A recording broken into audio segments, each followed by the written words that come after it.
Hello every one. നമ്മളിൽ പലരും കേട്ടിട്ടുണ്ടാവും കാൽസ്യക്കുറവാണ്, എല്ല് തേയ്മാനമുണ്ട്, ചെറിയൊരു വീഴ്ചയിൽ തന്നെ എല്ല് പൊട്ടിപ്പോയി എന്നൊക്കെ, പല്ലുകൾ പൊടിഞ്ഞു പോകുന്നു. ഇതൊക്കെ കാൽസ്യം കുറവ് കാരണം നമ്മുടെ ശരീരം കാണിച്ചു തരുന്ന ചില ലക്ഷണങ്ങളാണ്. അപ്പോൾ ഇന്ന് ഈ വീഡിയോയിലൂടെ എന്താണ് കാൽസ്യം, ഒരാൾക്ക് ഒരു ദിവസം എത്ര എമൗണ്ട് കാൽസ്യം ആവശ്യമുണ്ട്, കാൽസ്യം കുറഞ്ഞു കഴിഞ്ഞാൽ നമ്മുടെ ശരീരം കാണിച്ചു തരുന്ന ലക്ഷണങ്ങൾ എന്തൊക്കെയാണ്, ഇനി എപ്പോഴാണ് ഡോക്ടറെ പോയി കാണേണ്ടത്, കാൽസ്യക്കുറവിന് എന്തൊക്കെ ഭക്ഷണങ്ങൾ ഉൾപ്പെടുത്തി കഴിഞ്ഞാൽ അത് പരിഹരിച്ചെടുക്കാം എന്നൊക്കെ വിശദമായിട്ട് തന്നെ നോക്കാം. നമ്മുടെ ശരീരത്തിന് ഏറ്റവും കൂടുതൽ ആവശ്യമുള്ള ഒരു മിനറലാണ് കാൽസ്യം. നോർമലി ഹെൽത്തി ആയിട്ടുള്ള ഒരാൾക്ക് ദിവസേന 1000 മുതൽ 1200 മില്ലിഗ്രാം കാൽസ്യം വരെ ആവശ്യമുണ്ട്. നമ്മൾ എടുക്കുന്ന കാൽസ്യത്തിന്റെ 99% ഡെപ്പോസിറ്റ് ചെയ്ത് കിടക്കുന്നത് എല്ലിലും പല്ലിലുമാണ്. അപ്പോൾ തന്നെ മനസ്സിലാക്കാം എല്ലിനും പല്ലിനും എത്രത്തോളം ഇമ്പോർട്ടൻ്റ് ആണ് ഈ കാൽസ്യം എന്ന് പറഞ്ഞിട്ടുള്ള എലമെൻ്റ് എന്ന്. ഹൃദയത്തിൻ്റെ പ്രവർത്തനത്തിനും പേശികളുടെ പ്രവർത്തനത്തിനും ന്യൂറോണിൻ്റെ പ്രവർത്തനത്തിനും എല്ലാം തന്നെ കാൽസ്യം ആവശ്യമാണ്. കാൽസ്യം കുറവ് ശരീരം എങ്ങനെയാണ് കാണിച്ചു തരുന്നത് നോക്കാം. കാൽസ്യം നോർമലി കുറവുള്ള ഒരാളുകളാണെങ്കിൽ അവരുടെ എല്ലിനും പല്ലിനും ബലമുണ്ടാവില്ല. ചെറിയൊരു വീഴ്ചയിൽ തന്നെ എല്ല് പൊട്ടിയിട്ടുണ്ടാവും, പല്ല് പൊടിഞ്ഞു പോരുന്നുണ്ടാകാം, അല്ലെങ്കിൽ നോർമലി തന്നെ ഇരിക്കുന്ന സമയത്ത് പല്ല് പൊടിഞ്ഞു വരുന്നുണ്ടെങ്കിൽ ആലോചിക്കുക, ഒരു പക്ഷേ കാൽസ്യത്തിൻ്റെ കുറവായിരിക്കാം. കാൽസ്യക്കുറവ്, കാൽസ്യം വൈറ്റമിൻ ഡിയുടെ കുറവ് കുട്ടികൾക്കാണ് വരുന്നതെങ്കിൽ റിക്കറ്റ്സ് എന്ന് പറഞ്ഞിട്ടുള്ള ഒരു അസുഖം ഉണ്ടാവും. അതായത് എല്ല് മുന്നോട്ട് തള്ളി വരുന്നതായിട്ട്, കാല് വളഞ്ഞിരിക്കുന്നതൊക്കെ ആയിട്ട് ശ്രദ്ധയിൽപ്പെടുകയാണെങ്കിൽ ശ്രദ്ധിക്കുക, അത് കാൽസ്യം വൈറ്റമിൻ ഡിയുടെ കോമ്പിനേഷൻ്റെ കുറവായിരിക്കാം. ഇത് അഡൽറ്റിനാണെങ്കിൽ ഓസ്റ്റിയോമലേഷ്യ എന്ന് പറഞ്ഞിട്ടുള്ള ഒരു കണ്ടീഷനുണ്ട്. ഇതൊക്കെ കാൽസ്യം വൈറ്റമിൻ ഡി ഡെഫിഷ്യൻസി കൊണ്ടാണ് വരുന്നത്. എല്ല് വേദന, മസിൽ പെയിന്, കൈകാലുകൾ തളരുക, ക്ഷീണം, ഇറിറ്റബിലിറ്റി, ഇതൊക്കെ കാൽസ്യം കുറവിൻ്റെ ലക്ഷണങ്ങളാണ്. കുട്ടികളാണെങ്കിൽ വളർച്ച മുരടിക്കുന്ന ഒരു അവസ്ഥയും കാൽസ്യം കുറവ് കാരണം ഉണ്ടാകാറുണ്ട്. മസിൽ ക്രാംസ് ആണ് അടുത്ത ലക്ഷണം. കാൽസ്യം കുറവുള്ള ഒരാളുകൾക്ക് മസിൽ കോച്ചി പിടിക്കും, കാലിലൊക്കെ മസിൽ ക്രാമ്പിങ് വരാം, മസിൽ പെയിൻ വരാം, മസിൽ കയറുക എന്നൊക്കെ പറയില്ലേ, അപ്പോൾ അങ്ങനത്തെ ഒരു കണ്ടീഷനൊക്കെ ഈ കാൽസ്യം കുറഞ്ഞു കഴിഞ്ഞാൽ വരാം.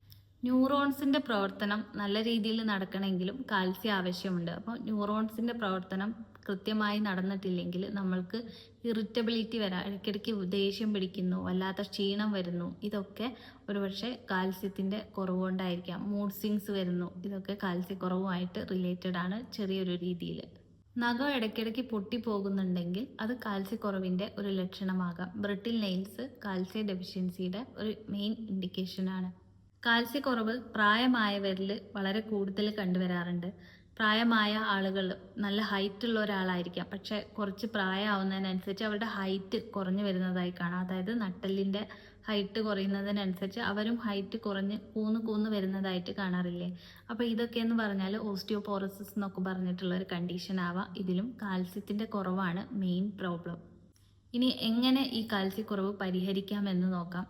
നോർമലി നമ്മൾ ഈ ചോറ്, ചപ്പാത്തി, ഇതുപോലെ വൈറ്റ് ബ്രെഡ്, ഇതൊക്കെ കഴിച്ച് നമ്മുടെ വയറ് ഫില്ല് ചെയ്യുന്നതിന് പകരം ഹെൽത്തി ആയിട്ടുള്ള കാൽസ്യം അടങ്ങിയിട്ടുള്ള, കാൽസ്യം മാത്രമല്ല എല്ലാ മിനറൽസൊക്കെ അടങ്ങിയിട്ടുള്ള നല്ലൊരു ബാലൻസ് ഡയറ്റ് ഫോളോ ചെയ്യുകയാണെങ്കിൽ കാൽസ്യം ഡെഫിഷ്യൻസി കുറഞ്ഞു കിട്ടും. ഇനി കാൽസ്യം റിച്ച് ആയിട്ടുള്ള ഭക്ഷണങ്ങൾ എന്തൊക്കെയാണെന്ന് നോക്കാം. ഒന്നാമതായിട്ട് പാലും പാലുൽപ്പന്നങ്ങളും, അതായത് പാല്, തൈര്, പനീർ, ചീസ്, ഇതിലൊക്കെ കാൽസ്യം നല്ല രീതിയിൽ അടങ്ങിയിട്ടുണ്ട്. പക്ഷേ ഇത് ഉപയോഗിക്കുന്നവർ ശ്രദ്ധിക്കേണ്ടത്, ചില ആളുകൾക്ക് ലാക്ടോസ് ഇൻടോളറൻസ് എന്ന് പറഞ്ഞിട്ടുള്ള ഒരു കണ്ടീഷൻ ഉണ്ടാവും. അതായത് പാലും പാലുൽപ്പന്നങ്ങളും അവർ കഴിച്ചു കഴിഞ്ഞാൽ അവർക്ക് വയറിളക്കം വരാം, വയറുവേദന വരാം, അങ്ങനെ പല പല പ്രശ്നങ്ങൾ, വയറ് സംബന്ധമായിട്ട് വളരെ ബ്ലോട്ടിങ്ങോ കാര്യങ്ങളോ ഒക്കെ ഉണ്ടെങ്കിൽ ഈ പാലും പാലുൽപ്പന്നങ്ങളും ഒഴിവാക്കേണ്ടതാണ്. കാൽസ്യം ധാരാളമായിട്ട് അടങ്ങിയിട്ടുള്ള മറ്റൊരു വസ്തുവാണ് എള്ള്. എള്ളിൽ ധാരാളം കാൽസ്യം ഉണ്ട്. അതുപോലെ തന്നെ നമ്മുടെ ശരീരത്തിന് ആവശ്യമായിട്ടുള്ള പല പല മാക്രോ ന്യൂട്രിയൻസും മൈക്രോ ന്യൂട്രിയൻസും എള്ളിൽ അടങ്ങിയിട്ടുണ്ട്. അപ്പം ഡെയിലി ലൈഫിൽ എള്ള് ഇൻക്ലൂഡ് ചെയ്യുന്നത് വളരെ നല്ല ഒരു ഓപ്ഷൻ ആയിരിക്കും. അടുത്ത കാൽസ്യം റിച്ച് ആയിട്ടുള്ള ഒരു സോഴ്സാണ് ചീര, സോയാബീൻ, ബദാം, ഇതിലൊക്കെയും നല്ല രീതിയിൽ കാൽസ്യം അടങ്ങിയിട്ടുണ്ട്. മത്സ്യമാംസാദികളിലും മുട്ടയിലൊക്കെയും നല്ല രീതിയിൽ തന്നെ കാൽസ്യം അടങ്ങിയിട്ടുണ്ട്. ഇതെല്ലാം ഫോളോ ചെയ്യുകയാണ്, ഇതൊക്കെ നമ്മളെ ഡയറ്റിൽ ഉൾപ്പെടുത്തുകയാണെങ്കിൽ കാൽസ്യം ഡെഫിഷ്യൻസി ഒരാൾക്ക് ഉണ്ടാവില്ല. ഇനി മറ്റൊരു കാര്യം ശ്രദ്ധിക്കേണ്ടത്, കാൽസ്യം മാത്രം എടുത്തത് കൊണ്ട് കാൽസ്യം നമ്മുടെ ശരീരം വലിച്ചെടുക്കണമെന്നില്ല. കാൽസ്യത്തിൻ്റെ കൂടെ വൈറ്റമിൻ ഡി കൂടി നമ്മുടെ ശരീരത്തിന് ആവശ്യമുണ്ട്. വൈറ്റമിൻ ഡി ഉണ്ടെങ്കിൽ മാത്രമേ ഉള്ളൂ കാൽസ്യം നല്ല രീതിയിൽ അബ്സോർബ് ആവുള്ളൂ. അപ്പോൾ വൈറ്റമിൻ ഡി കുറവുള്ള ഒരാളാണെങ്കിൽ കുറച്ച് സൺലൈറ്റൊക്കെ കൊണ്ട് സൂര്യപ്രകാശത്തിലൊക്കെ പോയി നിന്ന്, അല്ലെങ്കിൽ വൈറ്റമിൻ ഡി നല്ല കുറവൊക്കെ ആണെങ്കിൽ വൈറ്റമിൻ ഡിയുടെ ടാബ്ലറ്റ്സ് ഒക്കെ എടുത്തിട്ട് ആ വൈറ്റമിൻ ഡിയുടെ ലെവൽ എപ്പോഴും നല്ല രീതിയിൽ മെയിൻറ്റെയിൻ ചെയ്ത് കൊണ്ടുപോകണം. ഈ ഡിയുടെ കൂടെ തന്നെ കാൽസ്യം എടുക്കുകയാണെങ്കിലാണ് പ്രോപ്പറായിട്ടുള്ള അബ്സോർപ്ഷൻ ശരീരത്തിൽ നടക്കുള്ളൂ. ഇപ്പോൾ ചിലരൊക്കെ പറയാറില്ലേ, കാൽസ്യം നല്ലോണം കഴിക്കുന്നുണ്ട് പക്ഷെ എനിക്ക് കാൽസ്യക്കുറവാണ്, എല്ല് തേയ്മാനമാണ് എന്നൊക്കെ. അപ്പോൾ അവരുടെ വൈറ്റമിൻ ഡി കൂടി ഒന്ന് ചെക്ക് ചെയ്യണം. വൈറ്റമിൻ ഡിയുടെ കുറവുണ്ടെങ്കിലും നമ്മൾക്ക് കാൽസ്യക്കുറവുണ്ടാകാം. നല്ല ചിട്ടയായ ഒരു ലൈഫ് സ്റ്റൈലും വ്യായാമവും ചെറിയ രീതിയിലുള്ള സൺലൈറ്റ് എക്സ്പോഷറും നല്ല പ്രോപ്പർ ആയിട്ടുള്ള ഒരു ഡയറ്റും ഒക്കെ ഫോളോ ചെയ്യുകയാണെങ്കിൽ കാൽസ്യം ഡെഫിഷ്യൻസി വീട്ടിൽ വെച്ച് തന്നെ പരിഹരിച്ചെടുക്കാൻ സാധിക്കും. ഇനി എല്ലാവരും കാൽസ്യം ടാബ്ലറ്റ് എടുക്കണോ? എല്ലാവരും കാൽസ്യം ടാബ്ലറ്റ് എടുക്കേണ്ട ആവശ്യമില്ല. കാൽസ്യം സപ്ലിമെൻറ്റും അങ്ങനെ എടുക്കേണ്ട ആവശ്യമില്ല. ഡെയിലി ഭക്ഷണത്തിൽ ഉൾപ്പെടുത്തി കഴിഞ്ഞ് അതിൻ്റെ കൂടെ വൈറ്റമിൻ ഡിയും കൂടി ഉണ്ടെങ്കിൽ ഒരിക്കലും കാൽസ്യത്തിൻ്റെയും വൈറ്റമിൻ ഡിയുടെയും കുറവ് നിങ്ങൾക്ക് വരില്ല. നിങ്ങളുടെ എല്ലും പല്ലും നല്ല സ്ട്രോങ് ആയിട്ട് തന്നെ ഇരിക്കും. ഭക്ഷണത്തിലൂടെ കാൽസ്യം മെയിൻറ്റെയിൻ ചെയ്യുന്നതാണ് ഏറ്റവും നല്ല രീതി. ഇനി അല്ലാതെ ചില ആളുകൾക്ക് ഓസ്റ്റിയോപോറോസിസ് ഒക്കെ പോലെയുള്ള കണ്ടീഷൻസ് ഉള്ള ആളുകൾക്ക്, ഗർഭിണികളായിട്ടുള്ള സ്ത്രീകൾക്ക്, മുലയൂട്ടുന്ന അമ്മമാർക്ക്, ഇവർക്കൊക്കെ ചിലപ്പം ഭക്ഷണത്തിലൂടെ ഡെയിലി അത്ര എമൗണ്ട് കാൽസ്യം ഉള്ളിലേക്ക് എടുക്കാൻ ബുദ്ധിമുട്ടായിരിക്കാം. അപ്പോൾ അങ്ങനത്തെ കണ്ടീഷനിലൊക്കെ ഡോക്ടർ കാൽസ്യം ടാബ്ലറ്റ്സ് സപ്ലിമെൻറ്റ് എഴുതി തരും.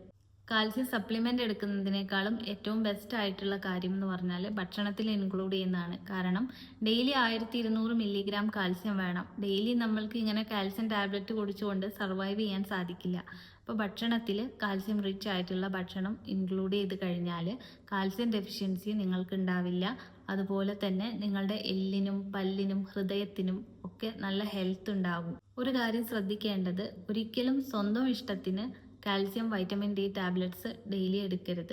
ഡോക്ടറുടെ പ്രിസ്ക്രിപ്ഷൻ ഇല്ലാതെ ഒരിക്കലും എടുക്കരുത്. കാരണം ഈ വൈറ്റമിൻസും മിനറൽസും ഒക്കെ നമ്മുടെ ശരീരത്തിൽ ഒരു ചെറിയൊരു എമൗണ്ടിലേ ആവശ്യമുള്ളൂ.